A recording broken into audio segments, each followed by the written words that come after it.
بسم اللہ الرحمن الرحیم۔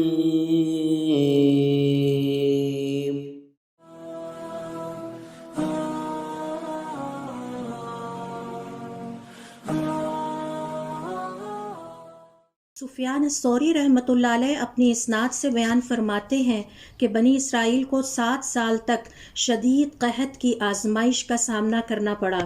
نوبت یہاں تک پہنچی کہ انہیں کوڑے کے ڈھیر سے مردار تلاش کر کے کھانے پڑے، اور جب وہ بھی نہ ملے تو انہوں نے اپنے مردہ بچے کھانا شروع کر دیے۔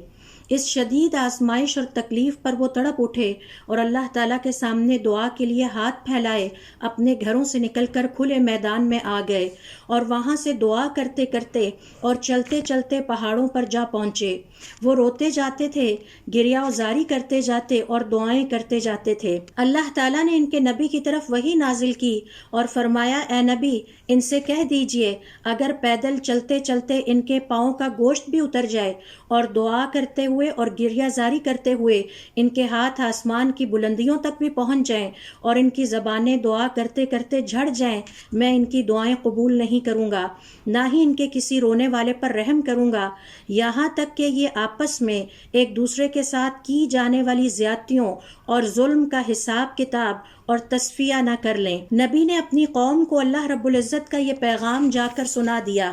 بنی اسرائیل نے آپس میں ایک دوسرے سے کی جانے والی زیادتیوں اور ظلم پر نہ صرف ایک دوسرے سے معافی مانگی، بلکہ آپس میں ایک دوسرے کے غصب شدہ حقوق بھی ادا کیے، اور ایک دوسرے کو راضی کرنے کے لیے اور ان کی تلافی کے لیے جو کچھ کر سکتے تھے کیا۔ جب وہ یہ سب کچھ کر کے فارغ ہوئے تو اللہ تعالیٰ نے ان پر بارش برسائی اور قحط کی آزمائش کو اٹھا لیا۔